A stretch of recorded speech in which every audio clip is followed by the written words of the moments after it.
जैसे ही राघव घर के अंदर आया, उसकी माँ सविता जी तुरंत ही जोर जोर से चिल्लाने लगी, चद्दर लाओ, चद्दर लाओ, मुझे बहुत ठंड लग रही है। राघव घबरा गया। माँ, क्या हुआ माँ? वहीं पास में खड़ी आंचल चुपचाप अपनी सास की नौटंकी देख रही थी। सविता जी का नाटक देख उसने भी जानबूझकर एक मोटा सा चद्दर लाकर दे दिया, वो भी इतनी भयंकर गर्मी में, और सविता जी भी तुरंत उसे ओढ़कर सो गई। राघव माँ के पास बैठ गया। पंखा फुल 5 पर चल रहा था। राघव तुरंत ही माँ के लिए दवाई लेकर आया, पानी लेकर आया और फिर सविता जी के सर पर हाथ रखकर हल्के हल्के से सर दबाने लगा। माँ बेटे की नौटंकी देख आंचल मन ही मन चिढ़ गई। इससे पहले जब तक राघव नहीं आया था, सविता जी बड़े आराम से लेटे लेटे बातें कर रही थीं। राघव को देखते ही अचानक से चद्दर मांगने लगी, ठंडी लगने लगी, और राघव भी उन्हें तुरंत कमरे में ले जाकर सुला भी दिया।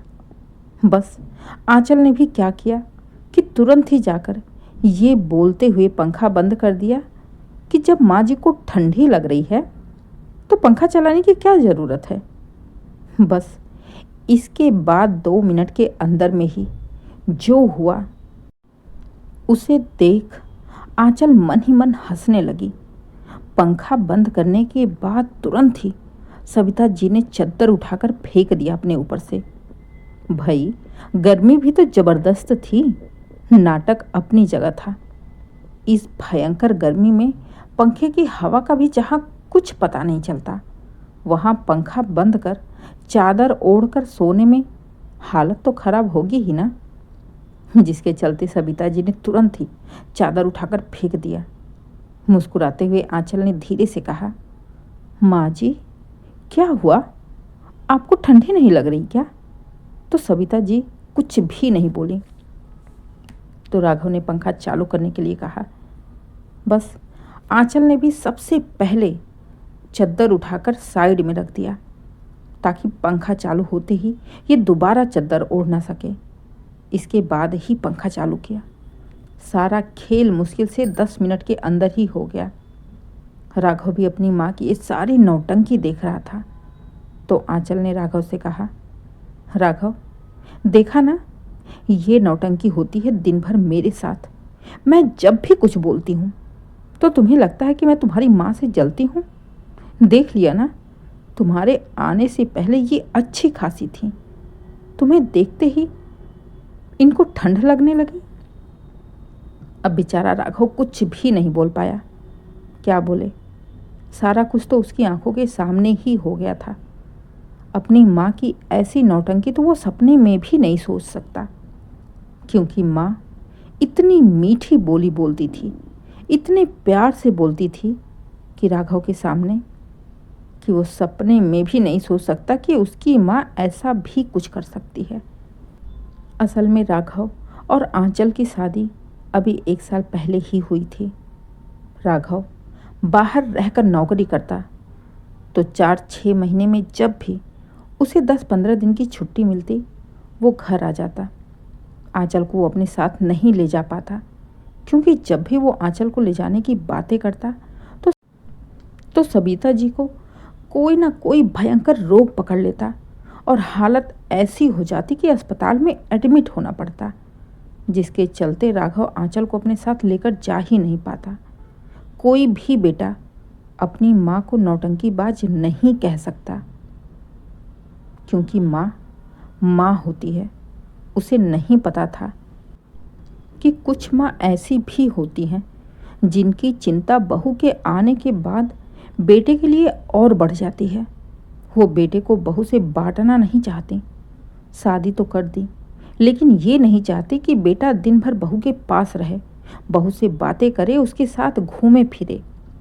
सविता जी को लगता कि कहीं उनकी पकड़ ढीली ना हो जाए, कहीं बेटा बहू की सुनने ना लगे।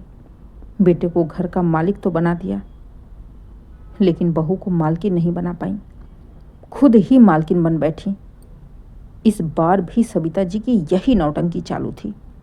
जैसे ही उन्हें पता चला कि राघव इस बार आंचल को लेकर जाएगा, बस सविता जी की नौटंकी शुरू हो गई।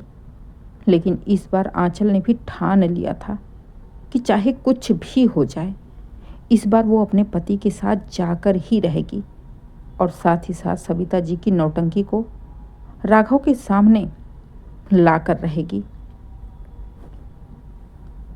आंचल ने इस बार सारी तैयारी खुद ही अपने मन में पहले ही कर ली थी, क्योंकि ये पहली बार का था नहीं, 2-3 बार भी ऐसा हो चुका था। बहाना एक ही होता, बस तरीका अलग होता था। इसलिए आंचल ने भी सोच लिया कि जैसे ही माँ जी का नाटक शुरू होगा, वो भी तुरंत एक्शन में आ जाएगी। और इस बार जब सविता जी ने ठंडी लगने का नाटक किया, तो जानबूझकर आंचल ने मोटा वाला चद्दर ही दिया और पंखा भी बंद कर दिया। और जब सविता जी की सच्चाई राघव के सामने आई, तो उसने अपनी माँ से कुछ भी नहीं कहा, बस इतना कहा, माँ, मैं आंचल को लेकर जाऊंगा, मैंने टिकट कर लिया है। पहले तो सविता जी कुछ नहीं बोली, फिर थोड़ी देर बाद बड़े ही धीरे से, बड़े ही मरियल सी आवाज़ में बोली, बेटा, तुम्हारी खुशी से बढ़कर मेरी ज़िंदगी में कुछ नहीं है। तुम ले जाना चाहते हो तो ले जाओ, मैं क्यों रोकूंगी मेरे लाल।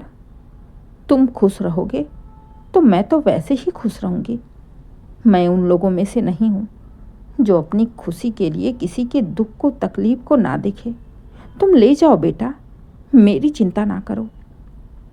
मैं 1 टाइम बनाऊंगी, 2 टाइम खा लूँगी, कभी कभी ना भी बनाऊंगी तो पानी पी के रह जाऊंगी। कौन सी मरने वाली हूँ इतनी जल्दी।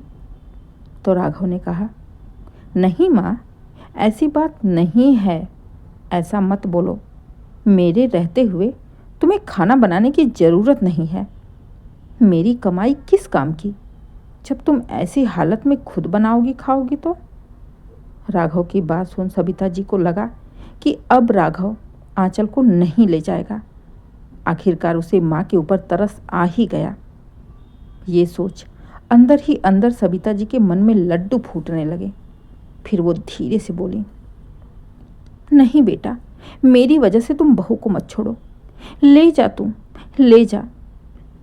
नहीं माँ, मैं बहू को छोड़ने की बात नहीं कर रहा, आंचल को तो मैं लेकर जा ही रहा हूँ। बस तुम्हारे लिए मैंने हरिया काका की लड़की रीना को बोल दिया है कि वो सुबह शाम आकर आपका और पापा का खाना बना जाएगी। मैंने उससे बात कर ली है, 2000 महीने का लेगी। ये सुनते ही सविता जी का दिल बैठ गया। क्या 2000? नहीं नहीं बेटा, कोई ज़रूरत नहीं है किसी को लगाने की, मैं खुद बना खा लूँगी। मुझे तुम्हारे खून पसीने की कमाई बर्बाद नहीं करनी है। औरों की तरह मेरा लाल तेरी कमाई, तेरी मेहनत तेरी माँ नहीं समझेगी तो कौन समझेगा। नहीं नहीं बच्चा, मना कर दे, मैं खाना बना लूँगी। दाल रोटी बनाने में बहुत टाइम नहीं लगता है, जैसे तैसे कर ही लूँगी मैं, तुम बस जाओ। तो राघव ने कहा, ठीक है माँ, मना कर दूँगा, लेकिन जब तक बीमार हो तब तक तो बना लेने दो, फिर ठीक हो जाओगे तो खुद ही मना कर देना। राघव की बात सुन अब सविता जी कुछ भी नहीं बोल पाई। इस बार तो उनकी दाल नहीं गली। कितने हाथ पैर मारे, कितना नाटक किया, कितनी बीमारी का बहाना किया, क्या क्या नहीं बोला, लेकिन राघव को इस बार आंचल को ले जाने से मना कर ही नहीं पाई। मन ही मन ये सोच सविता जी सच में बीमार पड़ने लगी कि ऐसा भी क्या कर दिया बहू ने जो मेरा बेटा मेरी बात नहीं मान रहा। ऐसा तो कभी नहीं हुआ था आज तक। फिलहाल सविता जी अपनी सोच में डूबी रहीं। उनकी सोच का किसी को कोई भी लेना देना नहीं था। बस आंचल को खुशी इस बात की थी कि इस बार वो अपने पति के साथ जा रही है, और इधर राघव के भी मन में कोई पछतावा नहीं था कि वो अपनी बीमार माँ को छोड़ के जा रहा है, क्योंकि अब उनकी सच्चाई सबके सामने आ चुकी थी। राघव एक समझदार लड़का था। उसे अच्छे से पता था कि माँ बाप के साथ साथ उसका पत्नी के लिए भी कोई कर्तव्य है, कोई जिम्मेदारी है। एक के चक्कर में दूसरे को कभी नज़रअंदाज नहीं किया जा सकता।